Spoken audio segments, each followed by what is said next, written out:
Well, if you're good at visualizing, you just reflect with respect to the 45-degree line. If you're not so good at visualizing, what you do is what? You first rotate this thing through 90 degrees and then flop the thing over, and I've taken the liberty of doing that over here. See, I take my curve, and again, this would be very effective if I had overlays and wanted to slide these for you. I think it's something that you can see on your own. So all I'm doing is what? I rotate this thing through 90 degrees and then flop over the result. And now this curve will be the graph y equals inverse sine of x, provided you could have an inverse. You see, in the old math, this was fine because multivalued functions didn't bother us at all.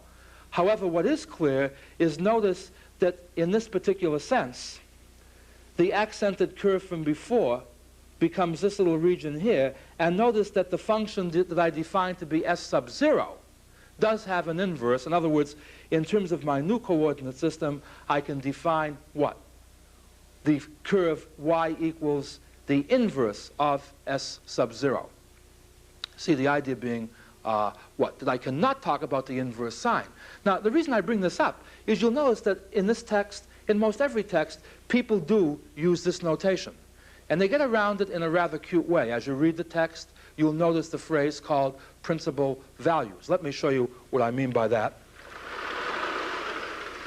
What happens in the typical text is they'll say, look at, by y equals inverse sine x, we mean that x equals sine y, but that y is restricted to be between the range of minus pi over 2 and pi over 2. This is called the range of principal values.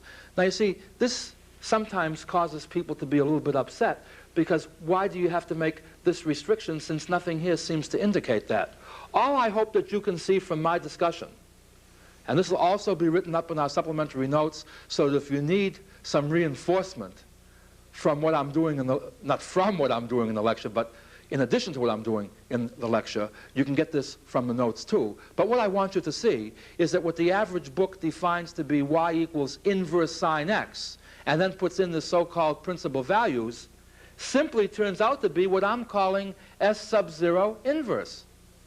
See, after all, what was y equals s sub inverse 0 inverse x? That would be rewritten how?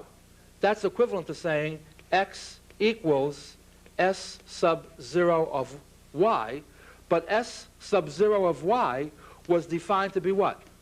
Sine y, provided that y was in the range from minus pi over 2 to plus pi over 2.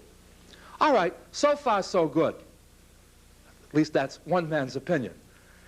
What I'd like to show you now is, again, the beauty of what inverse functions means. That from this point on, I can now, for example, in terms of calculus, get every single calculus result I need about derivatives of the inverse trigonometric functions just by restating them in terms of the ordinary trigonometric functions. For example, suppose somebody were to say to me, find the derivative of inverse sine of x with respect to x.